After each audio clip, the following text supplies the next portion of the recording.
And life is beautiful topic వచ్చింది కాబట్టి అందులో చేసిన చిన్న క్యారెక్టర్ ఏదో చేశారు కదా, ఇప్పుడు ఏమనిపిస్తుంది చూసుకుంటే అందులో చేసిన హీరోస్ ఆల్మోస్ట్ అక్కడే ఆగిపోయారు. నువ్వు చేసిన చిన్న క్యారెక్టర్ చేసిన విజయ్ ఇప్పుడు స్టార్ హీరో అయ్యాడు. ఎలా అనిపిస్తుంది అంటే అంటే అక్కడ డైరెక్టర్ సెలెక్ట్ చేసింది అంటే ఒక్కొక్కసారి సెలెక్ట్ చేయకపోయినా వాళ్ళు స్టార్స్ అవుతారు. ఇప్పుడు శేఖర్ కమల సెలెక్ట్ చేయని విజయ్ స్టార్ అయ్యాడు. అంటే పెద్ద క్యారెక్టర్కి చూజ్ చేయలేదు కదా తను. అది ఎలా అనిపిస్తుంది? గారు ఆయన క్యారెక్టర్లకు ఎవరు సూట్ అయ్యారో ఆయన సెలెక్ట్ చేశారు. His duty is to tell his story. So ఆయన స్టోరీ ప్రకారం ఈ క్యారెక్టర్కి ఇలాంటి పర్సనాలిటీ, ఇలాంటి ఫిజిక్ బాగుంటుంది, ఇలాంటి ఇంత హైట్ ఉండాలి, ఆ ప్రకారం ఆయన సెలెక్ట్ చేశారు. అండ్ ఈరోజు నేను ఇలా వచ్చాను, but tomorrow there will be other people who will it's very possible that నాది కూడా ఎప్పుడో it can stop any time and some people will go over me. So there is దాని గురించి ఆలోచించో దాని మీద అనలైజ్ చేయడమో ఎలా చేయాలో నాకు తెలియదు. జస్ట్ అబౌట్ మన పని మనం చేస్తూ ఉంటే ఏమవుతుందో మనం చూడాలి. అండ్ నువ్వులా సినిమా గురించి మాట్లాడడానికి ఎక్కువగా ఇష్టపడవు ఎందుకు? నాకు యాక్చువల్లీ లైఫ్ ఇస్ బ్యూటిఫుల్ గురించి కూడా నేను అస్సలు మాట్లాడొద్దు అనుకున్నా. నేను ఎవరైనా అడిగితే ఎవడే సుబ్రహ్మణ్యం నా ఫస్ట్ ఫిల్మ్ అని చెప్తా. ఎందుకంటే that is the first film where I felt as an actor I had material to work with. అంటే ఏమైనా చూపించడానికి స్కోప్ ఉన్నది ఎవడే. సో నేను లైఫ్ ఇస్ బ్యూటిఫుల్ గురించి అస్సలు మెన్షన్ చేయొద్దు అనుకున్నాను. Because actually when you look back it's quite embarrassing. ఎందుకంటే నచ్చవు, మన పర్ఫార్మెన్స్లు నచ్చవు. అంటే అందరిలో ఉంటుంది. చిరంజీవి గారి దగ్గర నుంచి అందరిలో ఉంది కదా, పాత సినిమా తీసుకుంటే వాళ్ళకి నచ్చవు. అవును, అదే. సో అందరికి అది ఉంటుంది. సో నా డెసిషన్ ఏంటంటే నాకు అంత ఇష్టం లేనప్పుడు ఎందుకు దాని గురించి మాట్లాడడం అని. But Yevade life is beautiful గురించి మా ఎవడే డైరెక్టర్ లైఫ్ ఇస్ బ్యూటిఫుల్లో కలిశాను. సో దానివల్ల లైఫ్ ఇస్ బ్యూటిఫుల్ ఓపెన్ చేయాల్సి వచ్చింది. But anyway people know what they want.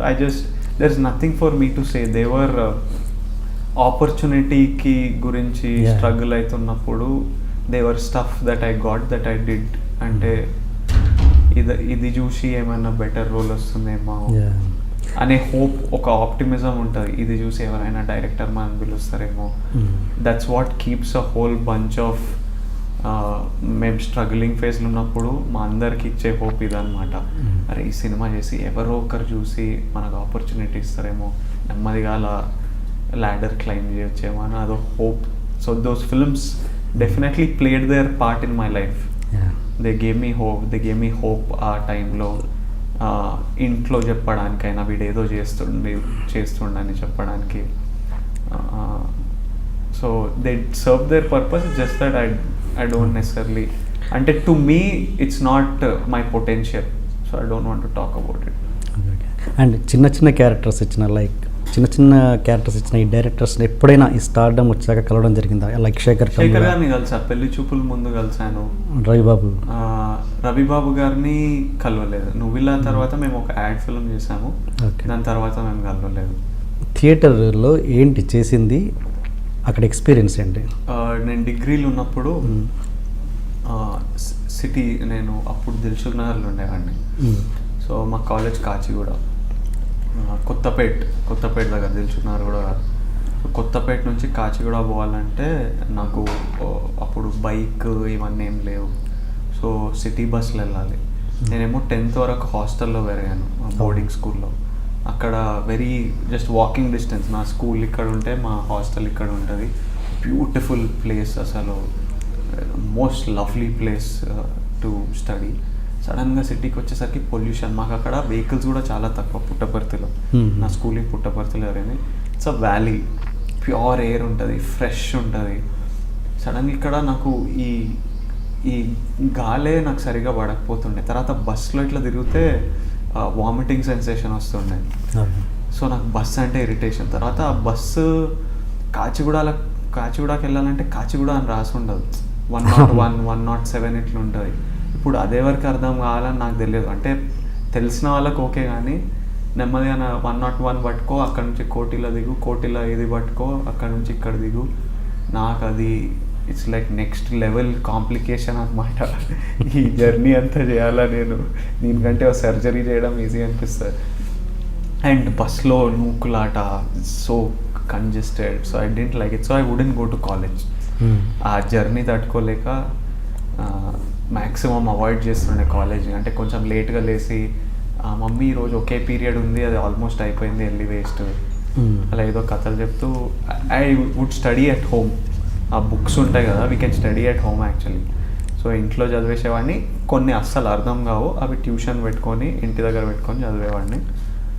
ఇంకా టైం వేస్ట్ అవుతుంటే డాడీ ఎందుకురా టైం వేస్ట్ చేస్తున్నావు, మనీ వేస్ట్ చేస్తున్నావు, నా డబ్బులు వేస్ట్ చేయకు, నీకు ఏం కావాలో చెప్పు, దాంట్లో జాయిన్ చేస్తా, ఇప్పుడు వంటోడు అవుతావా హోటల్ మేనేజ్మెంట్లో జాయిన్ చేస్తా, క్రికెటర్ అవుతావా క్రికెట్ కోచింగ్లో జాయిన్ చేస్తా.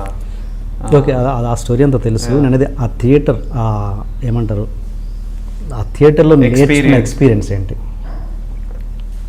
Theatre open me up.